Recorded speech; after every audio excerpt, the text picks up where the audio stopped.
Ok, bonjour, bonsoir. Ça dépend de l'heure que vous allez nous suivre. Voilà. Ngonga, faut te mettre moi solo. Makamba politique ezoli kandenge nini ya mboka na biso.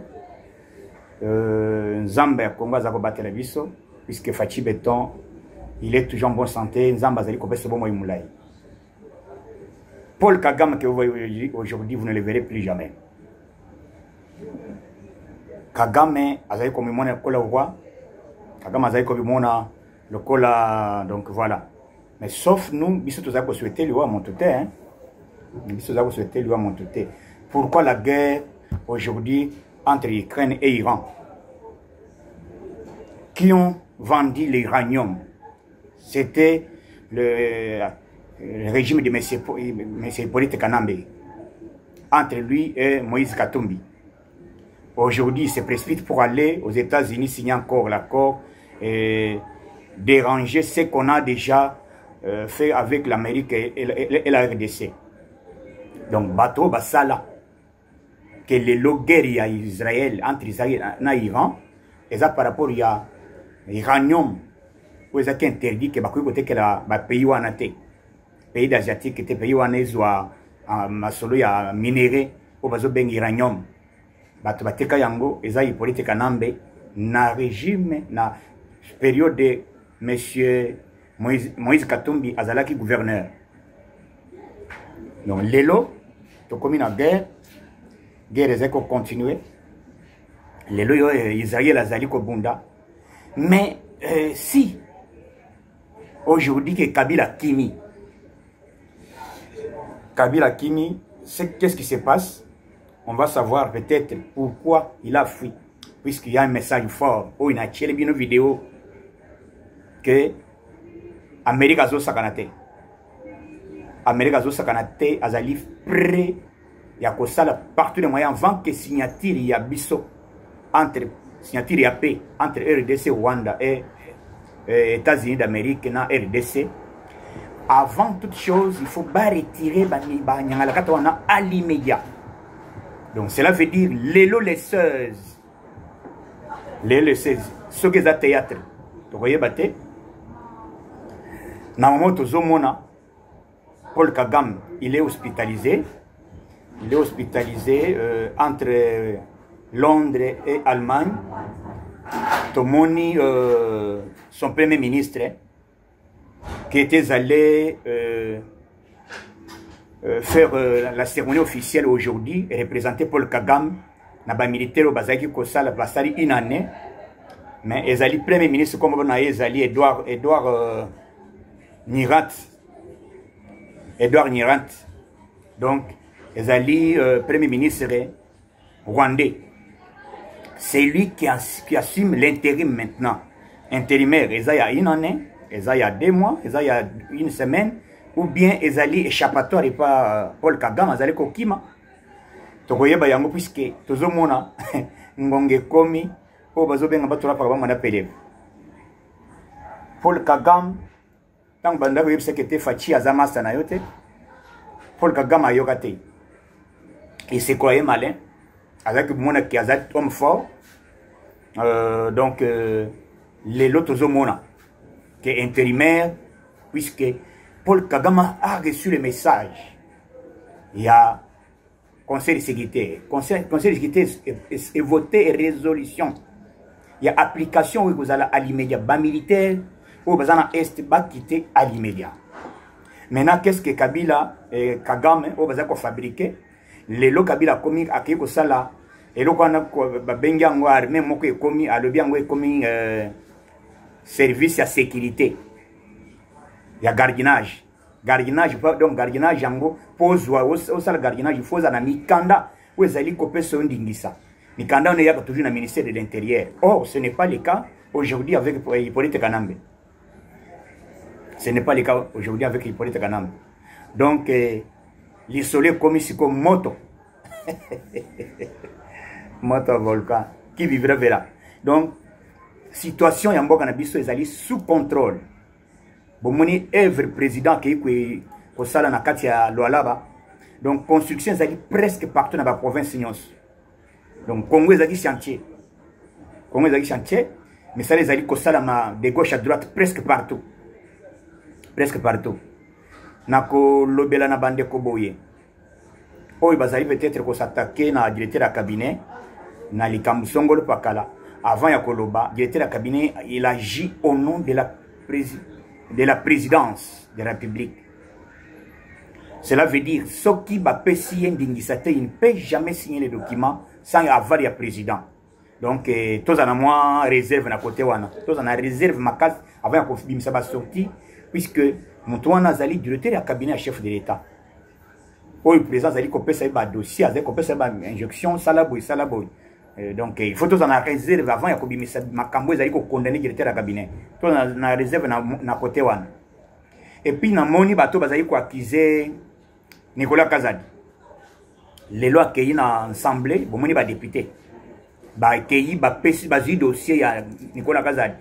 Traité batali yango point par point et bandeli na ye tina suka batali trace ya ko détruire mes alité tozali ko zela bato wana bazali na ba accusation moko fallacieux o ya lokuta pour tona ko accuser monto pona motema mabe pona un le loto moni dossier wana keyi donc ba député batali yango na commission talaki ba député sur 380 quelques 386 donc 3 ndé balongo mais ba on se va voter ba lobby batali dossier et ça vide.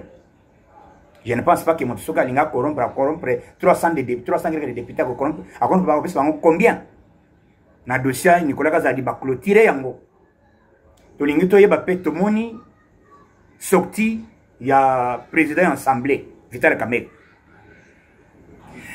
a lobby soki na nini Maniema batu bakufi soki autant mais un rapporteur batali avant de me seli kambo nazo comprendre qu'est-ce qui se passe na niveau assemblée. Donc il faut eloko tolo banana bientôt yeba déjà ba congolais pourquoi et puis moment depuis Kabila zali na Goma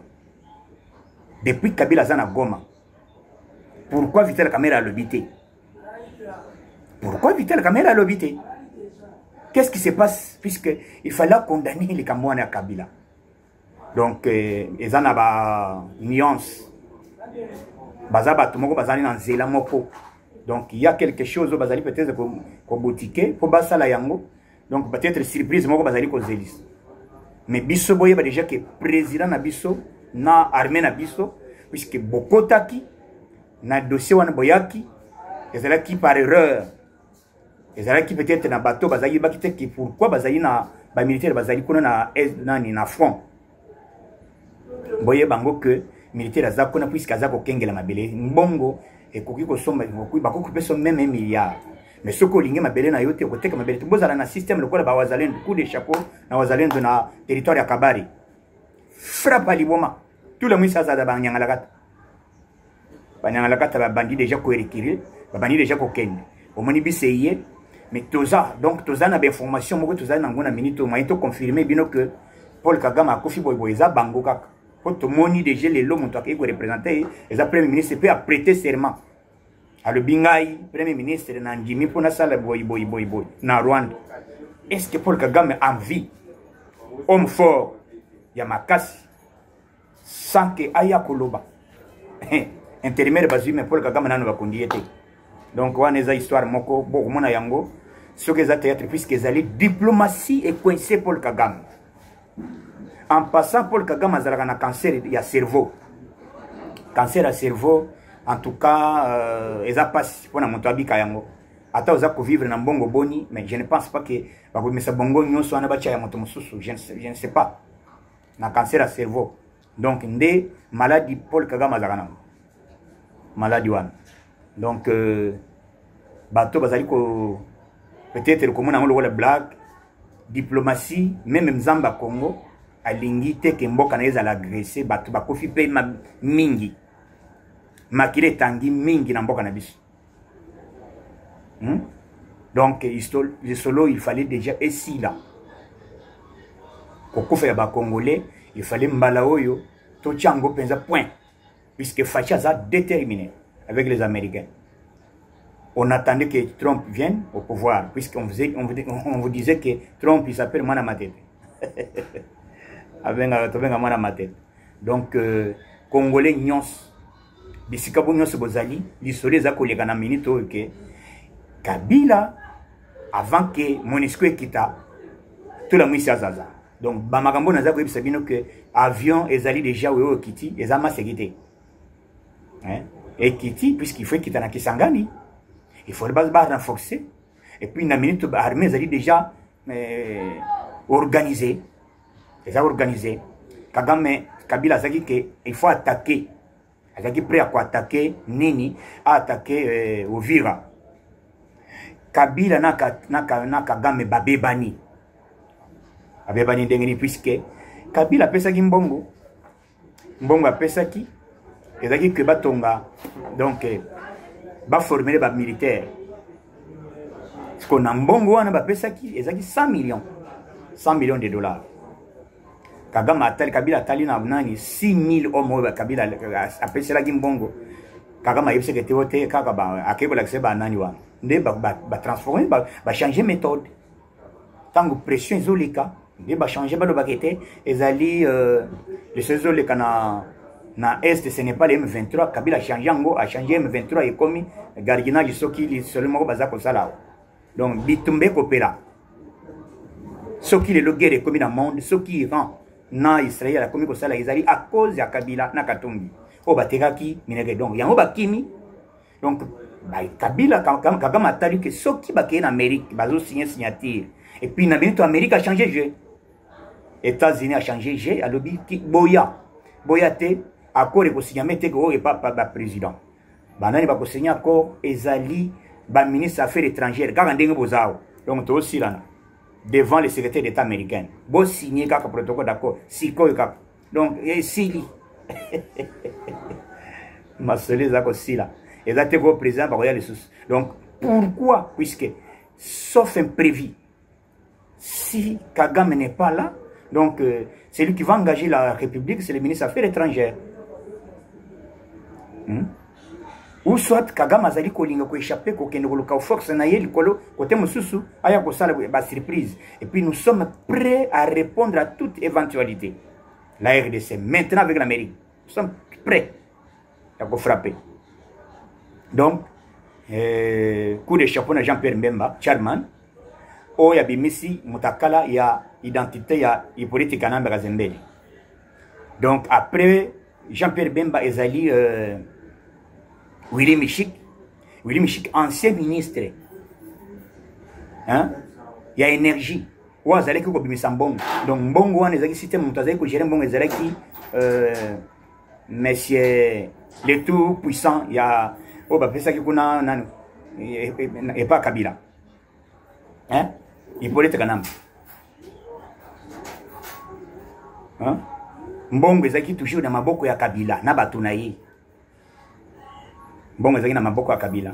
Yende azali ko gérer akopesa nani akopesa Jeannette akopesa moto songo le pakala. Donc mbongo ezaki na kesi ya l'état te. C'est pour cela bazaki na à tout moment ya kobimisana kopesa ko zwa droit ya kokende ko zwa mbongo wana kotina na Rwanda. Et puis babanda ko futa ngona société moko ya énergie aux ana Sud Kivu. Sous prétexte que bazo futa nyongo. Or, ce n'était pas Nyongo. Donc voilà. Donc, Toko Senga Congolais, Nyon, ce moment, Tokomi, et un moment, il y a unité. Et un moment, il y a Bissonion, tous à la unis.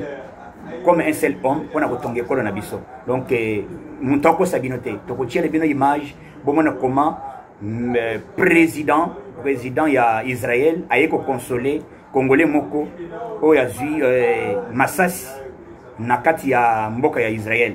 Donc, Congo est béni avec Fachi Béton. Tous a toujours debout comme un seul homme. Mon Congo, mon Luba, mon Sohil, mon Gala, mission morale. Donc, on a maman et Kabila, n'a pas tonaillé tout la mouissia zaza. Parce que jusqu'à aujourd'hui, ce qui est bien, le Lokagama a appliqué Makambo Bayaki Koyebisaye en Amérique. Donc, ils doivent respecter dans 48 heures. Si ce n'est pas le cas, à Koyoka Mboma, Bayoka son. Donc, Mbokeza ya ba Congo. Mbokeza ya Bangala, Mbokeza ya Baswahili, il y a Baluba, il y a Bangala, Bissonio Sobeto, tous les 450 tribus, tous en même moral. Congo, il y a Bissongo. Donc, bon, on va demander à Albert Yuma. Albert Yuma, on va dire que ça, le copie nyonso. Donc, on va dire que gérer ma cambouya, Congolais nyonso, minéré, Bakamambongo, c'était Albert Yuma. Donc, tous les Congolais, tout le monde a 4 distractions, puisque Fachi, Wazana Moussala, coup de chapeau de Maman Thérèse Kaikwamba, Aza déjà en Amérique. Boyoki Makambouya, Konsia Kabila. Oya Outiko Bimisa en Amérique. A lobby que Kabila na M23 bazandenge moko. Siko bino ba besoin na bargument ba kabiliste. O besoin na bargument qui était en tout cas tout temps combattre. Et puis Nzamba sali que toye baba to baza bazo benga 5 abimina kwasa. Bokoyel sur argument ni. Ko bini bokoya na musiko puisque Kabila a lobby aye na makambo ya zandenge moko na M23. 5 siko bokoyel poto sur le dialogue na banane. Puisque Bino objectif c'était prévu pour éliminer Fachi Béton. Coupe on a bien Kofi. Coupe on a bien Kofi. Donc l'histoire de Beta et Zaya Mboka. Le Kamba Belé. La partie ou la mort. Hein? La partie ou la mort. Donc Tozali et Toza ko activé. Toza toujours ceux qui bon moni biso te Tozo ya parce que vie ceux que Tozali ko sala na Mboka na biso. Vie Makambeza ko le katoku ko zanga te ko pese bino que les chefs de l'État se comportent très bien.